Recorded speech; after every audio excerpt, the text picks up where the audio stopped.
হাগ্ৰামা মহিলাৰী ডাঙৰীয়াক মই ক'ব খোজো আপুনি আসলতে এই আমাৰ বিটিআৰ অঞ্চলৰ ৰাইজক যেনেকুৱা মিছা মাটি আৰু আপোনাৰ এই নাটকবাজি মানে ধৰণৰ এটা জকাৰ এটা কমেডিয়ান আৰু এটা হিংসাবাদী মন লৈ পেলাই এই সময়ত আপুনি বিটিআৰৰ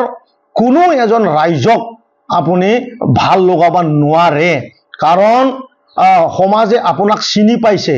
আপুনি বিগতৰ দিনত আমাৰ আদিবাসী ভাইসকলৰ লগত বড়োসকলৰ লগত সংঘাত হোৱা সময়ত আপুনি জুই দেলা মানুহ এই কথাটো সকলোৱে জানে আনফালেদি বড়ো আৰু অবড়ো সৃষ্টি কৰা আজি এই সময়ত হীৰা হৰণীয়া ডাঙৰীয়া আৰু আপুনি এই দুয়ো মিলি পেলাই আগৰ সময়তো বিশাল এটা ৰাজনীতিক আপোনালোকে কৰিছিল এই যোনটো স্বৰূপ এতিয়া আপোনালোকক আমাৰ বিটিআৰ অঞ্চলৰ ৰাইজ বা অসমবাসী ৰাইজে এতিয়া দেখা পাইছে হাগ্ৰামা মহিলাৰী ডাঙৰীয়াৰ যি অবাস্তৱহীন আৰু সমাজক এটা মিছা এটা বাৰ্তা দিয়া আমি দেখা পাইছোঁ আৰু ইয়াক লৈ আমি অলপ চিন্তাত আমি পৰিছোঁ যে যোৱা চৰকাৰৰ সময়ত যি ৩,০০০ কৰোৰ টকা যি লাইবিলিটি তেখেতে আমাৰ UPPL আৰু BJP চৰকাৰত বজা জাপি দিলে আৰু এতিয়া আমি দেখা পাইছোঁ তেখেতে আমাৰ যি BTCৰ যি 2025-26ৰ যি আমাৰ ফাইনেন্সিয়েল ইয়াৰ আছে ইয়াত কন্ট্ৰেক্টৰসকলক আৰু আমাৰ অফিচাৰসকলক তেখেতে ধমকি দি আছে যে তেখেতৰ চৰকাৰ আহিব আৰু তেখেতে সেই লাইবিলিটিটো গ্ৰহণ নকৰে আনহাতে তেখেতে সেক্ৰেটাৰীসকলক ভয় খুৱাইছে যে আমাৰ প্ৰমোদ বড়ো ডাঙৰীয়াই হেঁচাত তেখেতসকলক কাম কৰিলে তাৰ মানে দণ্ডনীটো তেখেতে দিব এতিয়া মই ক'ব খুজিছোঁ যোৱা 15 বছৰৰ যি তেখেতৰ কৰ্মকলা তেখেতৰ ভ্ৰষ্টাচাৰী তেখেতৰ লুণ্ঠনকাৰী যি ৩,০০০ কৰোৰ টকা তেখেতে খাই গ'ল গেলি দিলে কেঁচাই আমাৰ ৰাইজৰ টকা যিমান অসম চৰকাৰৰ পৰা টকা পাইছিল কাৰণ BTC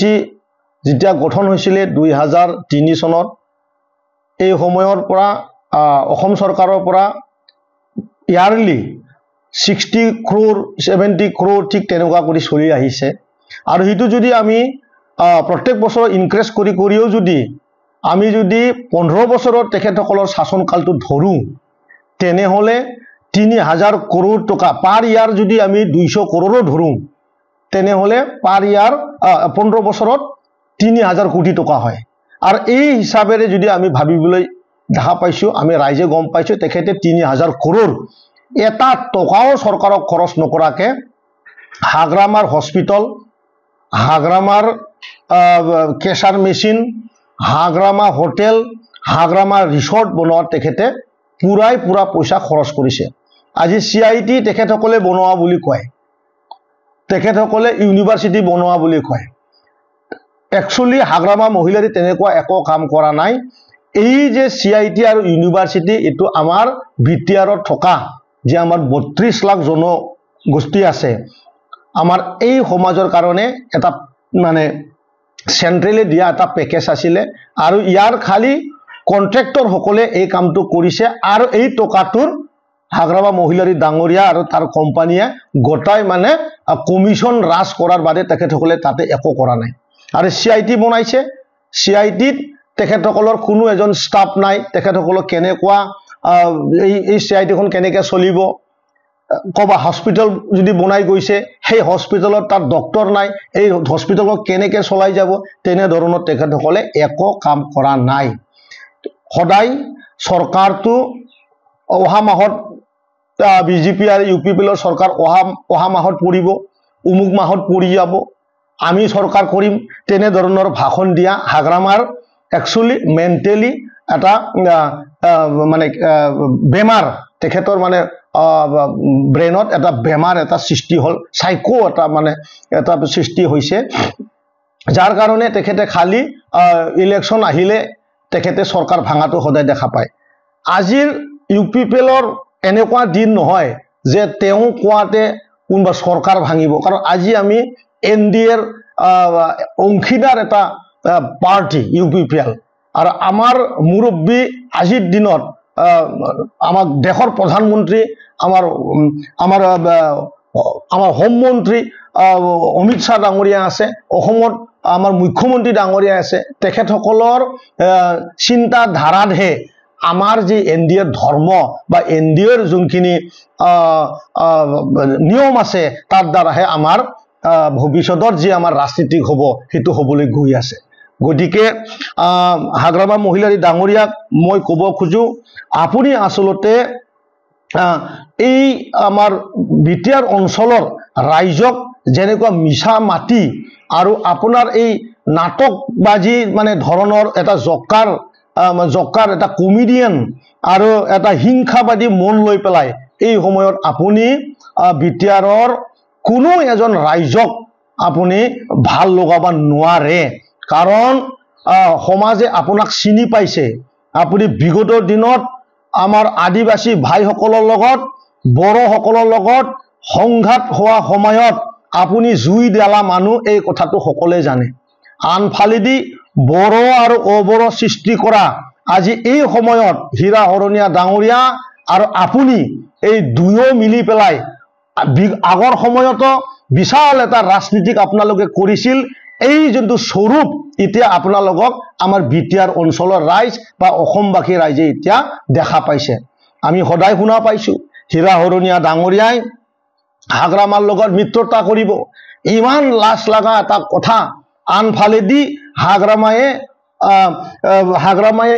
আমাৰ প্ৰাক্তন সাংসদ আমাৰ হীৰা হৰণীয়া ডাঙৰীয়াক তেখেতে মানে ইগনোৰ কৰি চলি আছে, আৰু আনফালেদি হীৰা ডাঙৰীয়াই গাদ্দিৰ স্বাৰ্থত লোভৰ স্বাৰ্থত ভৰিত ধৰি হাগ্ৰামা মহিলাৰীৰ পাৰ্টনাৰ হ'বলৈ খুজি আছে। ইমান লাজ লগা পৰিৱেশত ৰাজনীতিক তেখেতসকলে কৰিছে, আমি নিন্দা কৰিছো। সমাজক সুস্থ সমাজ বনোৱাৰ কাৰণে আমি ৰাজনীতিক কৰিব লাগে। মই তেখেত দুটাকো কৈছো যে আগন্তুক দিনত আপোনালোকক আমাৰ মিডিয়াৰ থ্ৰুৱেদি হীৰা হৰণীয়া ডাঙৰীয়া ব্যক্তিগত মোৰ নিজৰ দাদা বুলিও মই মানো, কিন্তু ৰাজনীতিকটো ইমান সৰল ইমান সহজৰে ৰাজনীতিকটো আমাৰ হীৰা হৰণীয়া ডাঙৰীয়াই যাতে নলয়, আৰু আমি BPFৰ বিৰোধীহে আমি থিয় হ'ম বুলি আমি এক হৈছো। এই সময়ত হীৰা হৰণীয়া ডাঙৰীয়াও এইটোৱে কথা কৈ ৰাইজক এক কৰি পেলাই তেখেতে দুবাৰৰ MP হৈছিল, কিন্তু আজি আমি দেখা পাইছো অলপমান আৰ্থিক ইফাল ইফাল কৰি আপুনি সমাজক যাতে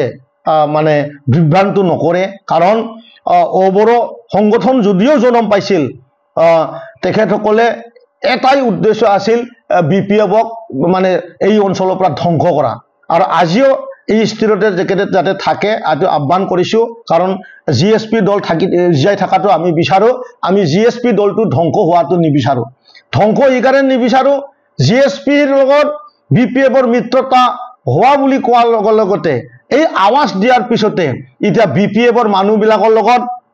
GSPৰ লগত এটা সম্পৰ্ক হ'বলৈ ধৰিছে গ্ৰাউণ্ডত, কিন্তু BPF দলে GSP দলৰ মানুহবিলাকক নি ৰাতি দুনিয়াৰ মানে জয়নিঙৰ কাম কৰি আছে। মই জানো BPFৰ এইটো ডাঙৰ এটা মানে কৈছাৰ এটা ডাঙৰ এটা পলিচি, GSP দলৰ মানুহবিলাকক কেনেকৈ ধ্বংস কৰিব লাগে, কাৰণ GSPক ধ্বংস কৰিবলৈ হ'লে তেখেতসকলক আস্তে আস্তে মানে চুৰ কৰি আনি GSP একেবাৰে নাইকিয়া কৰাৰ পলিচিটো হাগ্ৰামা ডাঙৰীয়াই লৈছে। মই এইকাৰণে আমি হীৰা ডাঙৰীয়াক ভাল পাওঁ বুলি কৈছো যে আপুনি সাৱধান হৈ যাওক, BPFে আপোনাৰ দল ধ্বংস কৰিব। ধন্যবাদ।